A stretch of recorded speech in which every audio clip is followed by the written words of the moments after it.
we have some amazing guests that are coming on this week that have been working with me on slashing the budget. It's an idea that I want to lay out for you tonight. And then please tell your friends, watch all this week, because somebody's got to tell you the truth. Somebody has to show you what's coming in the future. So what is Congress doing about it? Nothing. Nothing. Now, normally, Congress doing nothing is a good thing. I celebrate. But they're screwing us up by not undoing the stuff they screwed us up with. We've done this before.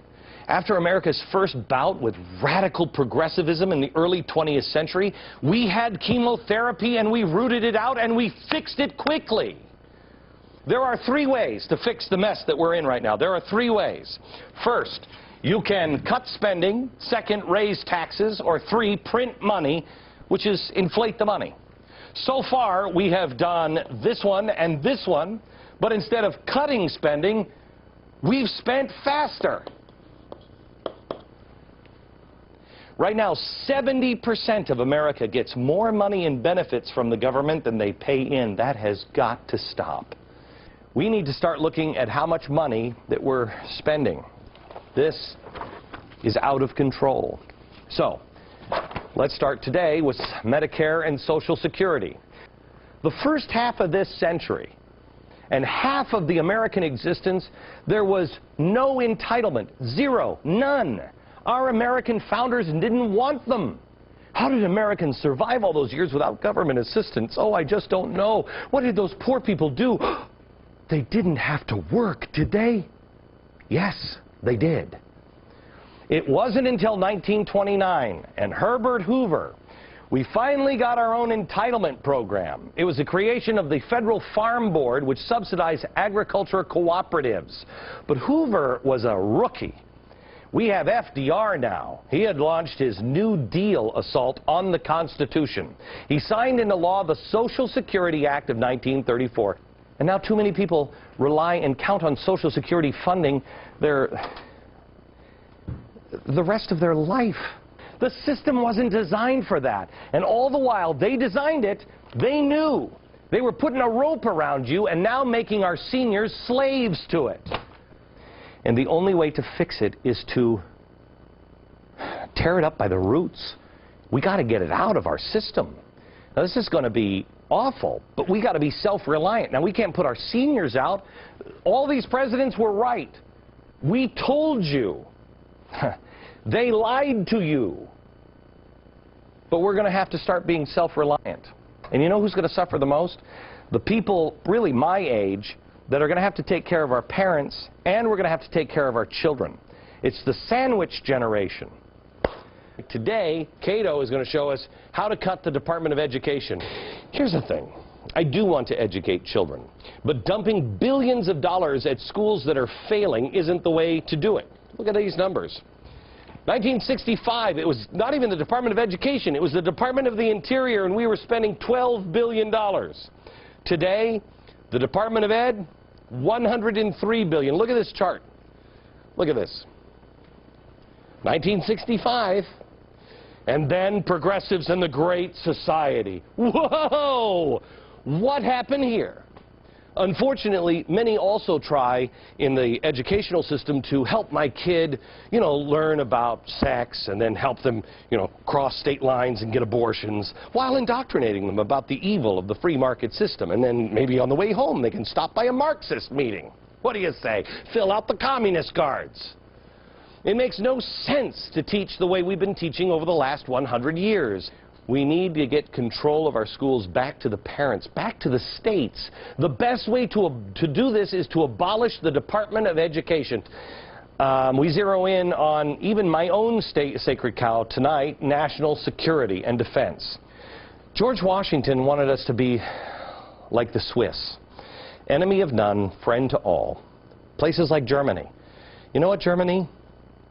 I'm going to trust you with your own army. Okay? I think it's all straightened out there. You need to take care of yourself. You're on your own. We're not staying. We need to get out of the Korean Peninsula. We need to Japan. We love you. Thank you for holding all of our bonds, but we can't be the world's loiterers anymore. The United States spends approximately $102 billion to maintain our troops around the rest of the world. Watch this. This is for our fleets around the world, the bases overseas.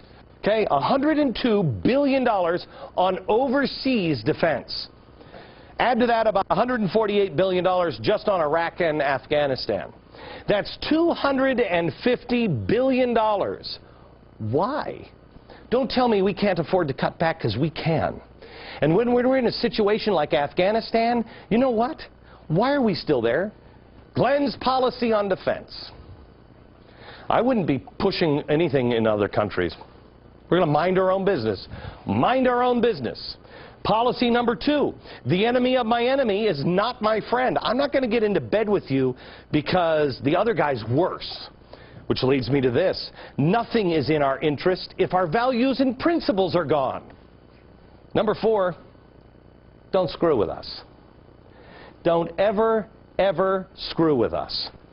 Because number 5, if I were king, when we fight to win. I'd be doing the opposite of what Barack Obama is doing with the nuclear missiles. The full force and might of the United States military will be at our disposal, and we will wipe you off the face of the planet if you screw with us. Don't screw with us. We won't screw with you. Nukes? I don't know. Do we need them? If we do, we're going to use them. And you know what? The last piece is, we're coming home. We're not going to build a nation with green helmets, and we're not going to build a nation with blue helmets. You messed with us. You're bad. You fix it. Our defense budget needs to reflect that attitude. We can reduce the waste alone in our military and still be a lethal force. It's time to shift our money out of foreign aid and long-standing commitments. We are not an empire. We are a republic. And it's time we start acting like the republic that we were meant to be. Common sense would tell you that the Department of Agriculture shouldn't be there. Shouldn't we eliminate or at least severely limit farm subsidies? This was an idea that came from FDR. And by the way, do you realize that even with all the subsidies, America is no longer the world's breadbasket? How did that happen? Well, one reason is this agency pays people not to grow stuff. Now, take a look at another agency, HUD, the Office of Housing and Urban Development. This is an agency that is rocked by scandal and corruption. We waste $65 billion a year. Then there's the Department of Commerce. This is home to important institutions, but it's also home to unneeded programs that subsidize businesses and fund local development projects.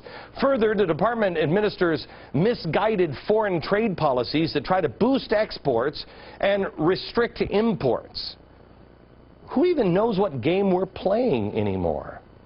The department is going to be spending $11.5 billion in 2011, or about $100 for every U.S. household. Do you even know what they do? We're always told by these groups of radicals that are in the administration and now controlling our government that the free market has or is failing. Let me tell you something. Here's the truth. It's not hate speech, it's the truth. The free market hasn't been attempted for decades. And the White House says, oh, we're past the worst of it. Don't worry about it. Oh, by the way, though, unsustainable, so we're going to have massive tax increases. Wait a minute, I thought we were past the worst of it. Why do we have massive tax increases? What are you talking about? I thought the debt didn't matter. I thought we could grow our way out of this. Let me ask you this question. Anybody who says, oh, we can just grow our way out of this spending, you notice they're not saying that anymore? I think it's because they realize you're not stupid. Where's the growth coming from? Steel? Is it coming from the steel? Oh, no, we closed all those down. Yeah, that went away. How about clothing? No, we don't make clothing anymore. Oh, Apple. Apple's going to save us. Nope, made elsewhere. Check your iPhone. Designed in California. Assembled by slaves in China. I think they leave the slave part out. Let's be honest with ourselves. We have a problem, America.